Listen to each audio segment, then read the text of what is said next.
Hello.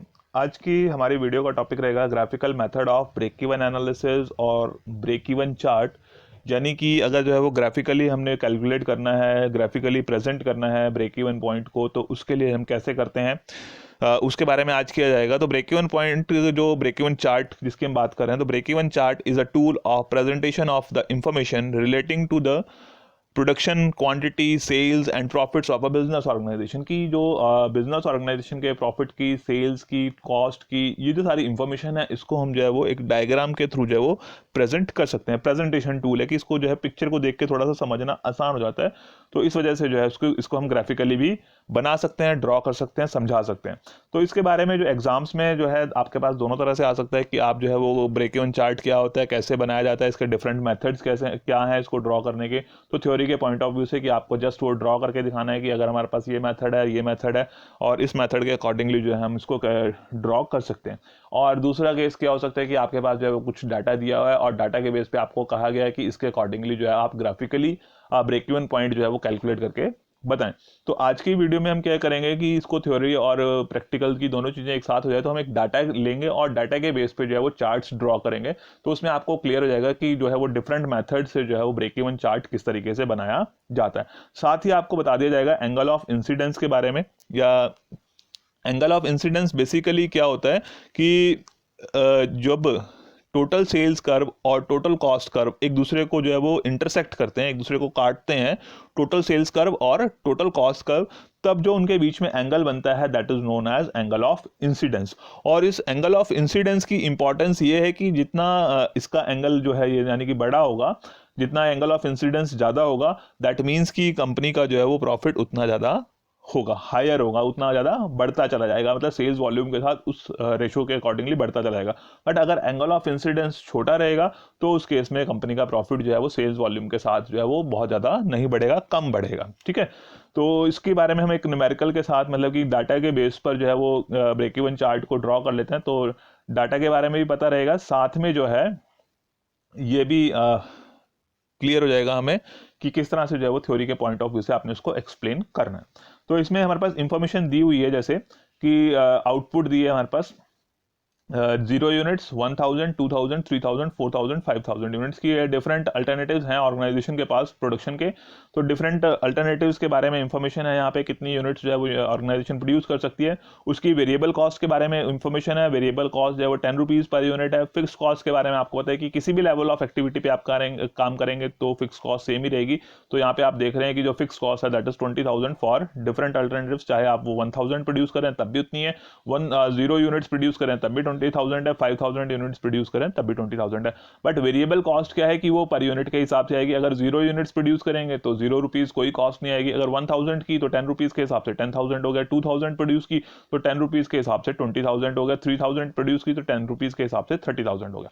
तो ये हो गया आपका वेरिएबल कॉस्ट के बारे में इंफॉर्मेशन है, फिक्स्ड कॉस्ट के बारे में इंफॉर्मेशन है। तो इसके बेसिस पे टोटल कॉस्ट निकल जाएगी, वेरिएबल प्लस फिक्स। तो वेरिएबल कॉस्ट और फिक्स कॉस्ट को टोटल करेंगे तो टोटल कॉस्ट आ जाएगी 0 प्लस 20, 20 हो गया, 10,000 प्लस 20,000, 30,000 हो गया, 20,000 plus 20,000, 40,000, and 30,000 plus 20,000 is equal to 50,000, 40,000 plus 20,000 is equal to 60,000, and 50 plus 20 is equal to 70,000।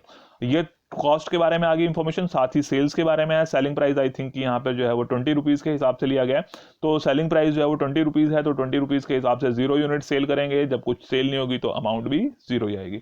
1000 unit cell की तो अमाउंट होगी 20,000, 2000 यूनिट सेल करी अमाउंट होगी 40,000, 3000 सेल करने पे जो सेल्स है दैट इज 60,000, 4000 की सेल पर जो है वो 80,000 हो गया, एंड 5,000 यूनिट्स अगर सेल की जाती हैं तो अमाउंट आ गई आपकी 1 लाख रुपीज़। तो आप कंट्रीब्यूशन निकाल सकते हैं, क्योंकि मार्जिनल कॉस्टिंग के बारे में बात कर रहे हैं, ब्रेक इवन पॉइंट की बात कर रहे हैं, तो ये आपका मार्जिनल कॉस्टिंग का ही पार्ट है। तो मार्जिनल कॉस्टिंग में बेसिकली क्या है कि जितनी भी कॉस्ट है उनको वेरिएबल और फिक्स कॉस्ट में डिवाइड करना होता है, उसके बाद जो है उसका कंट्रीब्यूशन निकालना होता है। तो यहाँ पर जो हमने कंट्रीब्यूशन निकाल लिया, टोटल सेल्स माइनस क्या करेंगे, variable cost, sales minus variable cost that is equal to contribution. तो 0 minus 0, 0, 20,000 minus 10,000, 10,000, 40,000 minus 20,000 that is equal to 20,000। 60,000 की सेल्स पे 30,000 है वेरिएबल कॉस्ट, तो डिफरेंस आ गया 30,000 का, दैट मीन्स कंट्रीब्यूशन जो है वो 30,000 हो गया। 80,000 की सेल्स पर वेरिएबल कॉस्ट 40,000 है, दैट मीन्स कंट्रीब्यूशन जो है वो 80,000 माइनस 40,000 आ गया। एंड 1 लाख रुपीज़ की सेल पर वेरिएबल कॉस्ट जो है वो 50,000 है, तो 1 लाख माइनस 50,000 कंट्रीब्यूशन आ गया 50,000, ठीक है। अब हम प्रॉफिट भी कैलकुलेट कर सकते हैं। प्रॉफिट के लिए आपको पता है कि contribution minus fixed cost is equal to profit, ठीक है। Sales minus variable cost is equal to contribution and contribution minus fixed cost is equal to profit, ठीक है। तो ये मैंने आपको जो है बताया था बेसिक वीडियो में कि कैसे आप जो मार्जिनल कॉस्ट में स्टेटमेंट बनाते हैं। तो इसमें आ गया आपका कंट्रीब्यूशन 0 है, फिक्स्ड कॉस्ट 20,000 है, तो 0 माइनस 20,000 यानी कि minus 20,000 that is your loss, कि 20,000 रुपए का लॉस है। 10,000 में से 20,000 माइनस करेंगे यानी कि कंट्रीब्यूशन कम है, फिक्स कॉस्ट ज़्यादा है, नेगेटिव में आ गया, ये भी लॉस में चला गया, माइनस में लिख दिया। एंड 20,000 कंट्रीब्यूशन है, फिक्स्ड कॉस्ट भी 20,000 है, 20,000 माइनस किया, 0 आ गया, प्रॉफिट 0 हो गया। 30,000 माइनस 20,000 10,000, 40,000 माइनस 20,000 20,000, 50,000 माइनस 20,000 30,000 रुपीज़ का प्रॉफिट आ गया। तो ये एक स्टेटमेंट दी हुई है जिसमें आपके पास output, variable cost, fix cost, total sales, contribution and profit के बारे में इंफॉर्मेशन है। इसके बेसिस पर हमने ब्रेक इवन चार्ट्स बनाने हैं। तो ब्रेक इवन चार्ट्स बनाने के लिए हमारे पास 3-4 मेथड्स हैं, तो तीनों चारों मेथड से हम जो है वो इसी डाटा के बेस पर चार्ट बना लेते हैं। तो पहला जो मेथड है उस मेथड के अकॉर्डिंगली क्या है कि इसमें हम फिक्स्ड कॉस्ट की लाइन बनाते हैं, वेरिएबल कॉस्ट की नहीं बनाते, या कह लो कि जो है फिक्स्ड कॉस्ट के ऊपर एक वेरिएबल कॉस्ट की लाइन ड्रॉ कर दी जाती है, दैट रिप्रेजेंट्स टोटल कॉस्ट, की यहाँ पर जो है वो आप क्या ड्रॉ करेंगे, फिक्स्ड कॉस्ट की लाइन को ड्रॉ करेंगे, वेरिएबल कॉस्ट की लाइन को ड्रॉ नहीं किया जाता है। तो टोटल कॉस्ट की लाइन को ड्रॉ किया जाता है और फिक्स्ड कॉस्ट की लाइन को ड्रॉ किया जाता है, फर्स्ट मेथड। तो अब इसमें हमने क्या किया कि एक एक्सिस जो है, 2 एक्सिस हैं आपके, तो जब आपने ड्रॉ करना है तो क्या क्या स्टेप्स रहेंगे, तो आप सबसे पहले स्टेप नंबर ये 1 फॉलो करेंगे, यानी कि X axis and Y axis. X axis पर आप शो करेंगे यूनिट्स में नंबर ऑफ यूनिट्स, और वाई एक्सिस पर आप शो करेंगे कॉस्ट एंड रेवेन्यू, यानी कि जो आपकी कॉस्ट है और रेवेन्यूज है, यानी कि कॉस्ट है जो सेल्स है, वो दोनों चीजें जो है आपकी वाई एक्सिस पर आएंगी और आउटपुट जो है वो आपकी एक्स एक्सिस पर आएगी। तो आउटपुट के बारे में जो हमारे पास इंफॉर्मेशन है वो 0 से लेके 5,000 तक है, तो हमने जो है वो गैप 1,000 का गैप रखते हुए 0 से 1,000, 2,000, 3,000, 4,000, 5,000, और इसको जो है हमने आउटपुट को यहाँ पर शो कर दिया। अब कॉस्ट और रेवेन्यू की जो बात की जाए तो कॉस्ट जो है 70,000 तक जा रही है और रेंज उसकी 0 तक भी आ रही है, वेरिएबल कॉस्ट की अगर हम बात करें, और सेल्स जो है वो 1 लाख रुपीज़ तक जा रही है, तो हमने क्या किया कि इसको जो है वो थाउजेंड्स में शो कर लिया, यहाँ पे 20 का गैप करके इसको शो कर दिया हमने, कि तो आप 20 का भी रख सकते हैं, 10 का भी रख सकते हैं, तो जैसे आपके पास ग्राफ है, साइज है, उसके अकॉर्डिंगली आप अरेंज कर सकते हैं। तो ग्राफ में आपने ड्रॉ किए ही होंगे पहले भी, तो यहाँ पर हमने जो है वो 1 लाख तक की रेंज हमने शो कर दी, 20,000, 40,000, 60,000, ये जो है आपकी अमाउंट रुपीज़ में जो है वो थाउजेंड्स में लिखी है, तो 20,000, 40,000, 60,000, 80,000 एंड 1 लाख रुपीज़ हाईएस्ट है हमारे पास अमाउंट, तो अमाउंट की फॉर्म में हमने 1 लाख रुपीज़ लिख लिया। अब इस वाले मेथड में हम क्या करेंगे, सबसे पहले हम ड्रॉ करेंगे फिक्स्ड कॉस्ट की लाइन, कि डिफरेंट लेवल ऑफ आउटपुट के लिए फिक्स्ड कॉस्ट की लाइन ड्रॉ करेंगे। तो आप देख रहे हैं कि जो है 0 पे भी 20,000 है, 1,000 पे भी 20,000 है, फिक्स्ड कॉस्ट जो है वो हर एक लेवल ऑफ आउटपुट पे 20,000 है, तो 1,000, 2,000, 3,000, 4,000, 5,000 सब पे जो है ये 20,000 ही है, तो यानी कि 20,000 से जो है वो एक पॉइंट लगाते हुए पैरेलल लाइन जो है वो फिक्स्ड कॉस्ट के लिए बन जाएगी। ये आ गया आपका फिक्स्ड कॉस्ट। फिक्स्ड कॉस्ट के बाद हम बनाएंगे इसमें जो है वो टोटल कॉस्ट की लाइन, तो टोटल कॉस्ट की लाइन जो है वो हमारी यहाँ पर देख लेते हैं, टोटल कॉस्ट कहाँ से शुरू हो रही है, 20,000 से शुरू हो रही है, तो 20,000 आ गई। अगर हमने 0 यूनिट्स प्रोड्यूस करी, कॉस्ट कितनी है 20,000, 0 पे 20,000। अगर 1,000 यूनिट्स प्रोड्यूस करी तो कॉस्ट कितनी आ रही है, टोटल कॉस्ट 30,000, तो यहाँ पर है 20 और 40 के बीच में पॉइंट आ गया, ये आ गया 30,000 का। देन 2,000 पे कॉस्ट है 40,000 की, तो 2,000 के ऊपर हमने पॉइंट ले लिया 40,000 के लिए, ये पॉइंट आ गया आपका। देन 3,000 पे जो पॉइंट है दैट इज 50,000, वो 3,000 पे 50,000 का आ गया। 4,000 पे 60,000 के लिए आ गया, एंड 5,000 पर जो है वो 70,000, 60 और 70 के बीच में, 60 और 80 के बीच में 70,000। तो ये टोटल कॉस्ट आपने ड्रॉ कर दी, टोटल कॉस्ट की लाइन ड्रॉ कर दी आपने। देन उसके बाद हम ड्रॉ करेंगे लाइन ऑफ सेल्स की लाइन ड्रॉ करनी है। तो जब 0 यूनिट सेल है तो सेल भी 0 ही है, आउटपुट 0 है तो सेल्स भी 0 है। देन 1,000 यूनिट्स प्रोड्यूस की तो सेल्स कितनी होगी 20,000, तो 1,000 पे जो है वो सेल्स में हम देख लेते हैं, सेल्स में जो पॉइंट आ रहा है यहाँ पर आ रहा है 1,000, और सेल्स के लिए पॉइंट ये आ रहा है क्योंकि ये वाली लाइन जो आपकी जा रही है दैट इज सेल्स लाइन, ठीक है, उसके ऊपर हमने लिख भी देना है ताकि पता भी रहे कि कौन सी लाइन हमने ड्रॉ की है। तो हमने फिक्स कॉस्ट लाइन ड्रॉ की थी पहले, देन लाइन ड्रॉ की हमने टोटल कॉस्ट की। अब हम ड्रॉ कर रहे हैं लाइन टोटल सेल्स की। तो टोटल सेल्स जो है वो 1000 के लिए हमने पॉइंट निकाल लिया, देन 2000 के लिए जो है वो सेल्स कितनी है 40,000 की, तो 2000 पे 40,000 के लिए पॉइंट आ गया, एंड 3000 पे जो सेल्स है हमारी दैट इज 60,000, तो 3000 पे जो पॉइंट है वो यहाँ पे चला गया, अब यहाँ पे ये 60,000 के लिए ये वाला पॉइंट आ गया। देन 40,000 पे जो सेल 4000 पे जो सेल है दैट इज 80,000, तो 4000 के कॉरस्पॉन्डिंग 80,000 पे वैल्यू आ गई हमारी। देन 5000 पर जो है वो 1 लाख रुपीज़ की सेल है, वो 1 लाख रुपीज़ के लिए पॉइंट आ गया। इनको आप मिला देंगे तो आपके पास जो है वो ये लाइन बन जाएगी। अब हमने नाम लिख दिया, ये हमारी फिक्स्ड कॉस्ट है, ये टोटल कॉस्ट है और ये सेल्स लाइन है। अब आपको पता है कि at break even point total cost is equal to total sales. क्या है कि ब्रेक इवन पॉइंट पर क्या होता है, टोटल कॉस्ट और टोटल सेल्स बराबर होती हैं। तो यहाँ पर जहां पर ये दोनों लाइंस इंटरसेक्ट करेंगी, टोटल कॉस्ट की और टोटल सेल्स की, वो जो जहां पर एक दूसरे को मिल रही हैं, that is your break even point, that is your break even point. वो आपका ब्रेक इवन पॉइंट है जहां पर टोटल कॉस्ट और टोटल सेल्स की लाइन मैच कर रही है। तो फर्स्ट मेथड के अकॉर्डिंगली हम बात कर रहे हैं, और इसको फिर इस पॉइंट को अगर आप जो है वो अमाउंट वाले कॉलम के अकॉर्डिंगली यहाँ पर इसके परपेंडिकुलर इसके ऊपर रेज कर लेते हैं, तो ये जो आ रहा है 40, यानी कि आपका अगर ब्रेक इवन पॉइंट आपको रुपीस में चाहिए तो रुपीस की फॉर्म में जो है वो 40,000 की सेल पर जो है आपका ब्रेक इवन पॉइंट होगा। और अगर आपको यूनिट्स की फॉर्म में चाहिए तो आपने एक्स एक्सिस पर एक परपेंडिकुलर जो है वो उसका गिरा देना है। तो इसका परपेंडिकुलर आपने एक्स एक्सिस पर गिराया तो ये आया 2000, यानी कि जो है अगर यूनिट्स में बात की जाए तो 2000 यूनिट्स अगर हम प्रोड्यूस करेंगे तो हम ब्रेक इवन पॉइंट पर होंगे। तो हम यहाँ पे चेक कर लेते हैं कि 2000 यूनिट्स हमने प्रोड्यूस की, तो 2000 यूनिट्स की प्रोडक्शन पर जो है वो प्रॉफिट हमारा कितना हो गया, 0 हो गया।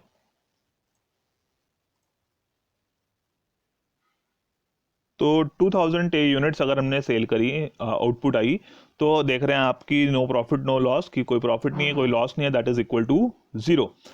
अब हम देख लेते हैं कि हमने जो है वो सेल्स वॉल्यूम निकाली थी 40,000, तो सेल्स वॉल्यूम अगर 40,000 है, सेल्स हमारी 40,000 है, तब भी आप देख रहे हैं उसके अकॉर्डिंगली जो है वो नो प्रॉफिट नो लॉस। तो इस तरह से हम ब्रेक इवन पॉइंट की कैलकुलेशन कर सकते हैं। अब यहाँ पर हम देखना चाहते हैं कि कहाँ पर जो है वो फिक्स्ड कॉस्ट है, कहाँ पर वेरिएबल कॉस्ट है और एंगल ऑफ इंसिडेंस क्या है, साथ ही हम इसमें देख सकते हैं। तो ये जो गैप है that is representing fixed cost की, क्योंकि आपको पता है कि ये फिक्स्ड कॉस्ट की लाइन है, तो इसके बीच का जो गैप है that is representing fixed cost, और ये जो लाइन है ये रिप्रेजेंट कर रही है आपकी टोटल कॉस्ट को। तो ये टोटल कॉस्ट और फिक्स्ड कॉस्ट के बीच का जो डिफरेंस है वो हो गया वेरिएबल कॉस्ट, क्योंकि टोटल कॉस्ट में दो ही हिस्से हैं, एक वेरिएबल कॉस्ट और दूसरा फिक्स्ड कॉस्ट। तो फिक्स्ड कॉस्ट यहाँ पे रिप्रेजेंट हो रही है, तो टोटल कॉस्ट में से अगर फिक्स्ड कॉस्ट निकाल दी तो वो आपका वेरिएबल कॉस्ट आ गई, तो ये वेरिएबल कॉस्ट यहाँ पे आ रही है। देन एंगल ऑफ इंसिडेंस के बारे में मैंने बताया था, तो एंगल ऑफ इंसिडेंस की जहां पर जो है वो टोटल कॉस्ट की लाइन और टोटल सेल्स की लाइन आपस में मिलती हैं, उससे जो एंगल बनता है that is known as angle of incidence. तो ये एंगल ऑफ इंसिडेंस जितना ज्यादा होगा उतना ही सेल्स वॉल्यूम बढ़ने के साथ साथ कंपनी का प्रॉफिट ज्यादा इंक्रीज होगा, उतना ज्यादा प्रॉफिट रहेगा। अगर ये एंगल ऑफ इंसिडेंस कम होगा तो कंपनी का प्रॉफिट जो है वो कम होगा, और कंपनी के पास अगर इसको एंगल ऑफ इंसिडेंस को बढ़ाना है, यानी कि अपने प्रॉफिट मार्जिन को बढ़ाना है, तो दो ही तरीके हैं, या तो अपने जो है वो सेल्स प्राइस को बढ़ा दिया जाए, सेल्स को इंक्रीज कर दिया जाए, या दूसरी तरफ अपनी कॉस्ट को कम कर लिया जाए, तब भी हमारा एंगल ऑफ इंसिडेंस बढ़ जाएगा। या दोनों मेथड्स हम यूज करना चाहते हैं, दोनों मेथड्स भी यूज किए जा सकते हैं, ठीक है। ये था हमारा फर्स्ट मेथड जिसमें हमने फिक्स्ड कॉस्ट लाइन ड्रॉ की थी but variable cost line draw नहीं की थी। सेकंड जो मेथड है हमारे पास, उसमें हम क्या करेंगे, वेरिएबल कॉस्ट की लाइन को ड्रॉ करेंगे बट फिक्स्ड कॉस्ट की लाइन को ड्रॉ नहीं किया जाएगा, वहां पर जो है टोटल कॉस्ट की लाइन ड्रॉ की जाएगी। तो यहां पर हमने जो है जैसे हमने यहां से बनाया था उसी तरह से यहां पर भी जो है वो उसमें दोबारा से आउटपुट आ जाएगी आपकी एक साइड पे, और एक साइड एक एक्सिस पर जो है वो आपकी कॉस्ट और रेवेन्यूज दोनों चीजें आ गई। तो ये आउटपुट आ गई है, और आउटपुट जैसे हमने यहाँ पर भी ली थी 1000 जीरो से लेके 5000 तक, 0 से लेके 5000 तक, और रेवेन्यूज जो है वो हमने 0 से यहाँ पे 10 के गैप पे हमने शो कर दिया, और ये 1 लाख रुपीज़ तक जो है हमने 100,000 में शो किया हुआ है, तो 1 लाख रुपीज़ तक हमने यहाँ पे शो कर दिया कॉस्ट एंड रेवेन्यूज। तो इसमें मैंने बताया कि पहले वाले मेथड में हमने फिक्स कॉस्ट की लाइन ड्रॉ की थी और टोटल कॉस्ट की लाइन ड्रॉ की थी, यहां पर हम ड्रॉ करेंगे वेरिएबल कॉस्ट की लाइन और टोटल कॉस्ट की लाइन, ठीक है। बेशक अगर आप कहें तो ये वाली लाइन जो है, अगर आप इसको ऐसे भी बोल सकते हैं कि ये जो टोटल कॉस्ट की लाइन हमने फर्स्ट वाले मेथड में ड्रॉ की थी, ये वाली लाइन जो है that is variable cost drawn over fixed cost, की फिक्स्ड कॉस्ट के ऊपर अगर आप वेरिएबल कॉस्ट की लाइन ड्रॉ कर देंगे तो वो रिप्रेजेंट करेगी टोटल कॉस्ट की लाइन को। तो इसको इंटरप्रेट करने के अलग अलग तरीके हैं, बट ये क्या है कि फिक्स्ड कॉस्ट और ये आपकी टोटल कॉस्ट की लाइन है। तो यहाँ पर जो है हमने वेरिएबल कॉस्ट की लाइन ड्रॉ करनी है। तो वेरिएबल कॉस्ट की लाइन ड्रॉ आप करेंगे तो 1000 पर जो वेरिएबल कॉस्ट है 10,000 है, 1000 पे 10,000 आ गई, 2000 पे 20,000 है, 3000 पे 30,000 है, 3000 पे 30,000, 4000 पे 40,000 एंड 5000 पर 50,000। तो ये आपने वेरिएबल कॉस्ट की लाइन ड्रॉ करनी है। देन जैसे इसमें पहले किया था हमने, तो ये टोटल कॉस्ट की लाइन ड्रॉ कर दी, सेम एज इट इज जो है वो टोटल कॉस्ट की लाइन यहाँ पर भी ड्रॉ करनी है, और ये टोटल कॉस्ट की लाइन ड्रॉ कर दी हमने। और इसके बाद आपको सेल्स रेवेन्यू की, टोटल सेल्स की लाइन ड्रॉ करनी है। तो जैसे हमने यहाँ पे किया था टोटल सेल्स और टोटल कॉस्ट की लाइन को ड्रॉ किया था, सेम उसी मेथड से हम यहाँ पे ड्रॉ कर लेंगे। अब यहाँ पर भी वही बात आ गई कि आपका जो है ब्रेक इवन पॉइंट क्या है, नो प्रॉफिट नो लॉस की सिचुएशन है, यानी कि total cost is equal to total sales.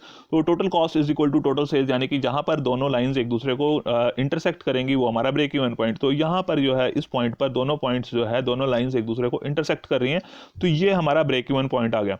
अब ये ब्रेक इवन पॉइंट आ गया, तो इससे जो है हमने जैसे बताया था, आपको पहले भी बताया था कि अगर आप जो है इसको वाई एक्सिस की तरफ जो है वो इससे एक परपेंडिकुलर ले जाएंगे तो ये आपका अमाउंट में रुपीज़ में आ जाएगा, और अगर इससे जो है आप आउटपुट वाली साइड पे एक्स एक्सिस पर एक परपेंडिकुलर गिरा देंगे तो ये है यूनिट्स में आ जाएगा। तो यहाँ पर भी जो है इस पॉइंट से हमने अगर नीचे गिराया तो यहाँ पर 2000 यूनिट्स, तब भी जो है 2000 यूनिट्स का ही ब्रेक इवन पॉइंट आ रहा है, और अगर इस पॉइंट पर ले गए हैं तब भी हमारे पास 40,000 रुपीज़ का जो है वो ब्रेक इवन पॉइंट आ रहा है। ठीक है, अब यहाँ पर प्रॉफिट एरिया लॉस एरिया वो कैसे रिप्रेजेंट होगा, तो ये लाइन हमारी वेरिएबल कॉस्ट की थी, आपने लिख देना है कि कौन सी लाइन कौन सी है, तो वेरिएबल कॉस्ट।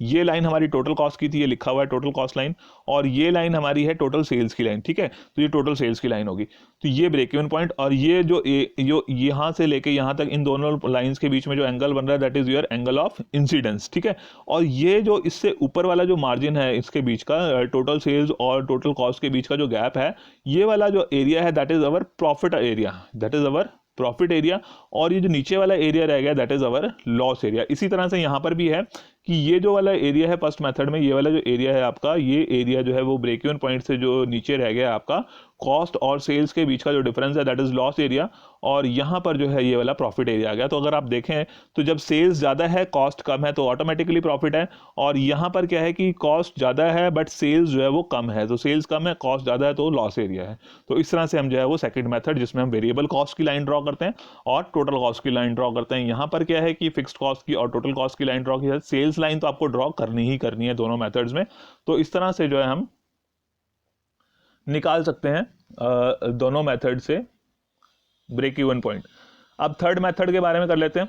थर्ड मेथड में क्या है कि हम जो है वो कंट्रीब्यूशन लाइन के बेसिस पर जो है ब्रेक इवन पॉइंट की कैलकुलेशन करते हैं। On the basis of contribution line जो है ब्रेक इवन पॉइंट कैलकुलेट किया जाएगा।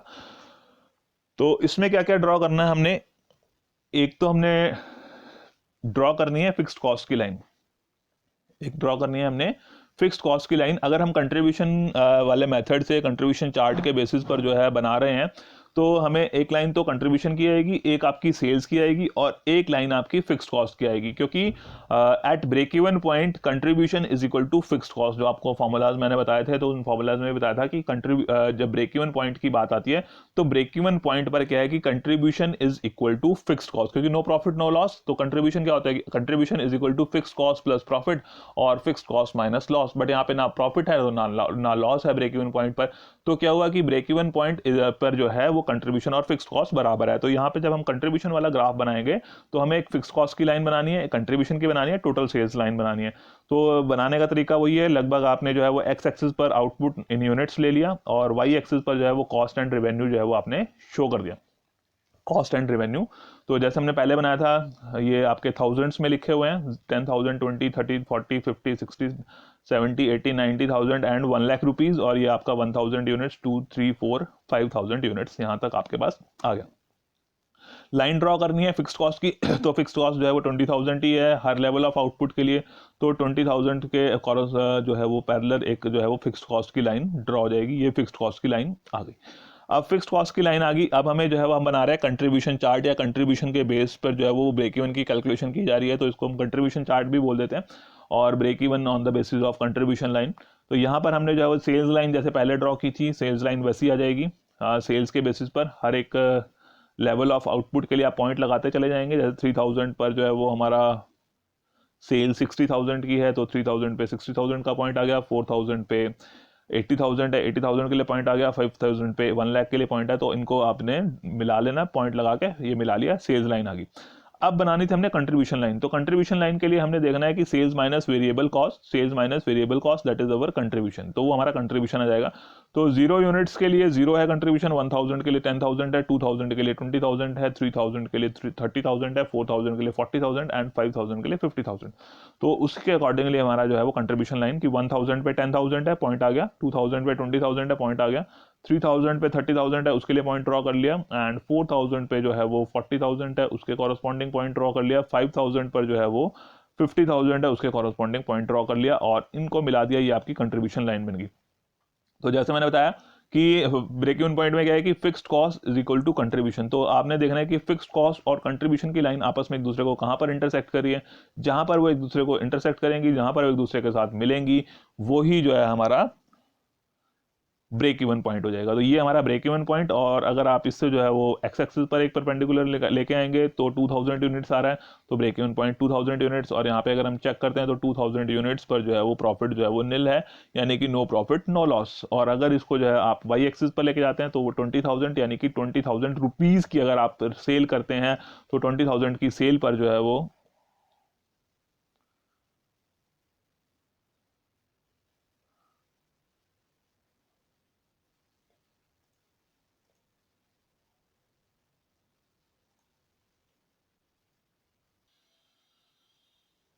तो यहाँ पर आपके पास जो है वो 2000 यूनिट्स आ गई हैं। अगर आपने सेल्स वैल्यू की फॉर्म में निकालना है तो सेल्स वैल्यू की फॉर्म में निकालने के लिए आपको क्या करना पड़ेगा, इस पॉइंट को और ऊपर जो है वो मिलाना पड़ेगा सेल्स लाइन के साथ। किसके साथ मिलाना पड़ेगा, इस पॉइंट को आप जो है वो इस सेल्स वाले पॉइंट के साथ मिलाएंगे, और यहाँ पर जो पॉइंट इसके साथ मैच करेगा, इस पॉइंट पर आप देखेंगे कि जो है वो सेल्स की वैल्यू कितनी है। इस 2000 यूनिट्स पर जो है वो सेल्स की वैल्यू जो है वो इस पॉइंट तक आ रही है, और इसके कॉरस्पॉन्डिंग जो वैल्यू है दैट इज 40। दैट मीन्स कि 40,000 की सेल्स पर जो है वो नो प्रॉफिट नो लॉस की सिचुएशन रहेगी। ठीक है, देन फोर्थ मेथड, जिसको प्रॉफिट वॉल्यूम ग्राफ भी बोल देते हैं, प्रॉफिट और वॉल्यूम इसमें हम शो करते हैं, सेल्स और प्रॉफिट के बीच में जो रिलेशनशिप है वो शो किया जाता है, और उसके बेसिस पर जो है हम ब्रेक इवन पॉइंट की कैलकुलेशन करते हैं। तो इसमें हमने जो है वो ये वाई एक्सिस पे आपका प्रॉफिट और लॉस, इसमें प्रॉफिट और लॉस और आउटपुट ये दो चीज़ें शो की जाएंगी, यानी कि वॉल्यूम एंड प्रॉफिट। यानी कि प्रॉफिट 0 से ऊपर चला जाएगा, प्लस में चला जाएगा प्रॉफिट, और 0 से डाउन आएगा तो लॉस, और ये नंबर ऑफ यूनिट्स आपकी एक्स एक्सिस पर आ गई। वाई एक्सिस जो है थोड़ा सा आप यहाँ पर पॉजिटिव में भी चलेगा और नेगेटिव में भी चलेगा, क्योंकि प्रॉफिट होगा तो पॉजिटिव और लॉस होगा तो वो नेगेटिव में आ जाएगा। ठीक है, अब यहाँ पर लाइन सिर्फ एक ही ड्रॉ करनी है, प्रॉफिट और लॉस की। कौन सी, प्रॉफिट और लॉस की एक सिंगल लाइन ड्रॉ करनी है हमने। तो हमें क्या करना है कि आउटपुट जो है हमारे पास दी हुई है, आउटपुट के बीच में और प्रॉफिट और लॉस के बीच में जो है हमने रिलेशनशिप देखना है, तो वो हमारा प्रॉफिट वॉल्यूम ग्राफ भी बन जाता है, और इसके बेसिस पर हम ब्रेक इवन पॉइंट की भी कैलकुलेशन कर सकते हैं। तो अगर आपको कहा जाता है कि प्रॉफिट वॉल्यूम ग्राफ बनाना है, तो प्रॉफिट वॉल्यूम ग्राफ पे जो है आपके वाई एक्सिस पे प्रॉफिट और लॉस शो किया जाएगा, बीच में जहां पर 0 होगा, नो प्रॉफिट नो लॉस, मतलब कि कोई प्रॉफिट कोई लॉस नहीं है, वहां से आप स्टार्ट करेंगे अपना आउटपुट का लेवल, वो आपका एक्स एक्सिस शो करेगा जिसमें आप आउटपुट शो करेंगे, और इधर जो है आपकी प्रॉफिट और लॉस शो किया जाएगा वाई एक्सिस पर। तो इसको हम देख लेते हैं कि हमने ड्रॉ करना है प्रॉफिट और लॉस। तो 0 यूनिट्स पर जो है वो हमारा प्रॉफिट यानी कि नेगेटिव में है, दैट मीन्स की लॉस है। तो ये जो है 0 यूनिट्स, अगर हमारी 0 यूनिट्स हैं 1000, 2000, 3000, 4000 एंड 5000, तो 0 यूनिट्स प्रोड्यूस की हैं, तो लॉस कितना है 20,000 रुपीज़ का। लॉस की अमाउंट कितनी है 20,000 माइनस 20,000, एक पॉइंट हमारा ये आ गया। देन 1000 की यूनिट्स पर जो है वो प्रॉफिट कितना है माइनस 10,000। 1000 यूनिट्स प्रोड्यूस कर रहे हैं तो तब भी लॉस है, तो पॉइंट जो है वो नीचे की साइड आएगा। अगर प्रॉफिट होगा तो ऊपर की साइड चला जाएगा पॉइंट, लॉस है तो नेगेटिव में है तो नेगेटिव वैल्यू नीचे की तरफ चली जाएगी। तो 1000 पर जो लॉस है वो 10,000 है, यहाँ पर एक पॉइंट आ गया। देन 2000 यूनिट्स पर जो है वो प्रॉफिट जो है वो निल है, 2000 की यूनिट्स पर जो है वो निल है, यानी कि यहाँ पर जो है वो 0 है प्रॉफिट और लॉस, तो यहाँ पर एक पॉइंट आ गया।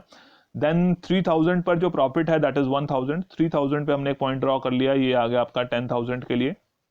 देन 4000 पे 20,000 है, 4000 पे हमने ड्रॉ किया, ये आपका 20,000 का प्रॉफिट आ गया।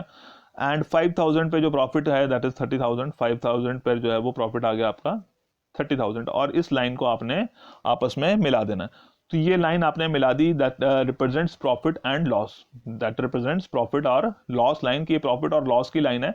और आपको पता है कि ब्रेक इवन पॉइंट पर क्या होता है, नो प्रॉफिट नो लॉस, यानी कि नो प्रॉफिट नो लॉस यानी कि जीरो।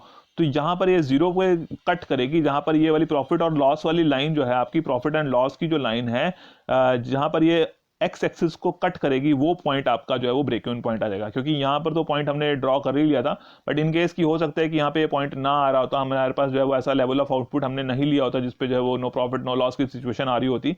तो आपका क्या है कि जो प्रॉफिट एंड लॉस लाइन जो आप ड्रॉ करेंगे, ये लाइन एक्स एक्सिस को जहां पर भी कट करेगी, जहां पर भी इंटरसेक्ट करेगी, वो पॉइंट जो है हमारा ब्रेक इवन पॉइंट आ जाएगा। तो इसमें ब्रेक इवन पॉइंट हमारा आ रहा है 2000 यूनिट्स। तो यहाँ पर यूनिट्स के बारे में पता चलेगा, तो हम देखते हैं कि 2000 यूनिट्स पर जो है वो no profit no loss, zero profit है, जीरो लॉस है, तो ब्रेक इवन पॉइंट हमारा ये आ गया। और ये वाला जो एरिया है that is our profit area, इसको हम कहेंगे प्रॉफिट एरिया। और ये जो एरिया है एक्स एक्सिस से नीचे वाला लाइन के बीच का, ये हमारा लॉस एरिया है, ये हमारा प्रॉफिट एरिया है, यहां से हमारा ब्रेक इवन पॉइंट है। इस तरह से जो है इसकी कैलकुलेशन, ब्रेक इवन पॉइंट की प्रेजेंटेशन कह लो या कैलकुलेशन जो है वो ग्राफिकल मेथड से की जा सकती है। और इसमें मैंने आपको जो है वो अलग अलग चीज़ें बता दी, जिसमें आपको तीन चार मेथड से ब्रेक इवन पॉइंट को कैलकुलेट करने का या प्रेजेंट करने के मेथड्स बता दिए हैं।